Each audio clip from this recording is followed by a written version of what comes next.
প্রিয় দর্শক, আমরা ভূমিকা সাধারণত দীর্ঘায়িত করি না, শুধু অনুরোধ করি আমাদের আলোচনা বস্তুনিষ্ঠ এবং আপনার চিন্তাধারার সাথে মিলে। এমন হলে আপনি আমাদের চ্যানেলকে সাবস্ক্রাইব করে আমাদের সাথে যুক্ত থাকতে পারেন। আমরা বলেছিলাম যে ডক্টর ইউনূস, আদম ব্যাপার ইউনূস বাংলাদেশকে 20 বছর পিছিয়ে দিয়েছে। তার জন্য আমাদের কত গালাগালি, কি গালাগালি দেয় নাই এই বরবাদ মাজাহারের শিষ্যরা, মৌলবীরা, বিএনপিরা, কি গালি আম করে দেন আমাদের। আওয়ামী লীগের দোষর, শেখ হাসিনার দোষর, ভারতের দোষর, দালাল, ভারতের দালাল, হিন্দুর দালাল, কত কথা। তা আমরা তো ভাই 20 বছর বলেছিলাম যে 20 বছর পিছিয়ে দিয়েছে এই আদম ব্যাপার ইউনূস। এখন এই বরবাদ মাজাহারি বলতেছে 50 বছর পিছিয়ে দিয়েছে। এই কিন্তু আবার ওই ল্যাংটা সুলেমান আছে না, একটা ফ্রান্সে থাকে, প্যানিক ভট্ট হলো গুরু, সিংহবামদের গুরু। এই আন্দোলন, এই সেই বরবাদ মাজার, সে বলেছিল যে তিনি বলতে তাকে আমার লজ্জা হয় এখন।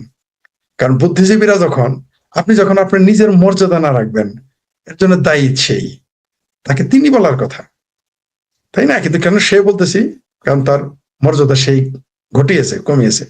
তিনি বলেছিলেন যে জামাতের সমালোচনা করা ফ্যাসিজম। পৃথিবীতে এর চাইতে হাস্যকর কথা আর কি থাকতে পারে?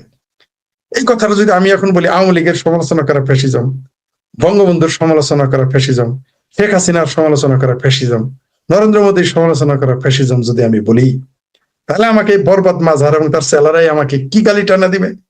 পৃথিবীর সকল গালি যেগুলো নাই ডিকশনারিতে সেগুলো বানাবে, আমাকে গালি দিবে। কিন্তু জামাতের সমালোচনা করা ফ্যাসিজম। কোন জামাত? যে জামাত 30 লক্ষ মানুষ হত্যার দায়ে অভিযুক্ত। কোন জামাত? যে জামাত অসংখ্য নারী, অগণিত নারীর ধর্ষণের সাথে 71-এ সম্পৃক্ত। সেই জামাতের সমালোচনা করে নাকি ফ্যাসিজম। তো সেই বরবাদ মাজার এরা যে পুলিশ তুমি কার, কয় যখন যে এই যে বরবাদ মাজার, এরা বলবেন ধর্ষাস, বলবে ধরছি, ছাড়ছাস, বলবে ধরেই নাই। এরা হলো এই জাতের বুদ্ধিজীবী। এই সমস্ত বুদ্ধিজীবীর কারণে আজকে আমাদের দেশের এই দশা। এই বুদ্ধিজীবীরা থাকবে হলো শির দ্বারা শক্ত, আমাদের চেয়ে শক্ত থাকবে। আমরা জান, মাল, ব্যবসা বাণিজ্য, সন্তান, পরিবার, নিজের জীবন, নিজের ভোগ, সুখ, শান্তি, স্বস্তির চিন্তা করি নাই। আমরা কথা বলে যাচ্ছি। তার চাইতে তো শক্তিশালী কথা বলা দরকার ছিল এই বরবাদ মাজাহারদের। এমনিতেও আমরা তো বরবাদ মাজাহার বলি না, কারণ তাদের লেখা পড়েই তো আমরা প্রগ্রেসিভ হয়েছি, প্রগতিশীল হয়েছি। আমরা যে পাণ্ডিত্য অর্জন করেছি, সেই পাণ্ডিত্য অর্জন করতে গিয়ে যে বইগুলো পড়েছি, তার মধ্যে তারও তো কিছু লেখা ছিল, তারা তো কিছু লেকচার ছিল, তারা তো কিছু কলাম, বই আমরা পড়েছি। আজকে তাকে কেন বরবাদ মাজার বলি? কারণ তিনি তার অবস্থানে নেই। এই যে আমি শেখ ফরিদ এখন এত লম্বা লম্বা কথা বলি, মানবাধিকারের কথা বলি, স্বাধিকারের কথা বলি, মানুষের অধিকারের কথা বলি, বাক স্বাধীনতার কথা বলি, ন্যায় বিচারের কথা বলি, আমি হঠাৎ করেই যদি ধরেন আওয়ামী লীগ ক্ষমতায় আসলো, কমরেড মঈনুদ্দিন খান বাদলের ভাষায় বলে, এটা আমার চমৎকার একটা শব্দ, ধরে নিলাম আওয়ামী লীগ ক্ষমতায় আসলো, আমি যদি তখন মানবাধিকারের কথা না বলি, আমি যদি তখন গণতন্ত্রের কথা না বলি, আমি যদি তখন বাক স্বাধীনতার কথা না বলি, সুশাসনের কথা না বলি, তখন তো আমাকে বরবাদ মাজারের মতো কেউ যদি আমারই মনে করেন, আমাকে যে এখন পছন্দ করে, তিনি যদি তখন এসে বলেন আপনি তো বরবাদ শেখ ফরিদ, তার কি ভুল হবে? ভুল হবে না। কারণ আমি এখন এক রূপ, আবার ক্ষমতায় গেলে আরেক রূপ। আমি যদি তখন এসে বলি যে বিএনপি নিষিদ্ধ করে দাও, তাহলে এই যে এখন যে আমি বলতেছি আওয়ামী লীগকে আপনি নিষিদ্ধ কেন করেছেন, এটার সাথে তো যাবে না। কিন্তু ফ্রড মাজাররা তাই, কারণ তারা যেদিকে বৃষ্টি ওই দিকে ছাতা, এরা সুবিধা নেওয়ার জন্য। আমি এই যে আজকে একটু আগে একটা টক শোতে আসলাম, সেখানে একজন বললেন যে তিনি দায়িত্ব নিয়ে বললেন, তিনি একজন সাংবাদিক, একটা ভারপ্রাপ্ত এডিটর একটা পত্রিকা, তিনি বললেন যে তিনি শত শত কোটি টাকা, মানে তিনি কি রেজওয়ানা সাহেবা, তিনি যিনি হরিকোটায় যিনি হয়েছিলেন উপদেষ্টা, তিনি নাকি কয়েক হাজার কোটি টাকা মেরেছেন। তার স্ত্রী ফরিদা আক্তার, মানে যে বরবাদ মাজার বা ফ্রড মাজার বা লুঙ্গি মাজার, তার স্ত্রী 200-300 কোটি টাকা পেয়েছে ভাগে। এই জন্য সে ইউনূসের সমালোচনা শুরু করে দিয়েছে। এরা করবে, শুধু এরা করে নাই তো, আপনি দেখেন সিডিপি নাকি সিপিডি, তারা কি করেছে? তারা হুট করে এখন তার সমালোচনা শুরু করে দিয়েছে। আপনার আগে দেখেন নাই যে আরে কি সংগঠন ভুলে গেলাম, যারা কি যেন ট্রান্সপারেন্সি ইন্টারন্যাশনাল, তারা সমালোচনা শুরু করেছিল ইউনূসের ক্ষমতায় থাকার 3 দিন আগে। যেই না তাদের বিলটা পাশ করে দিচ্ছে, সুখটা পাল্টাই দিছে। পরের দিনই বললো যে আওয়ামী লীগ নির্বাচনে আসে না, এটা আওয়ামী লীগের ব্যাপার, নির্বাচন সুষ্ঠু হয়েছে, টাকার বিলটা তোলার পরেই আমরা দেখেছি।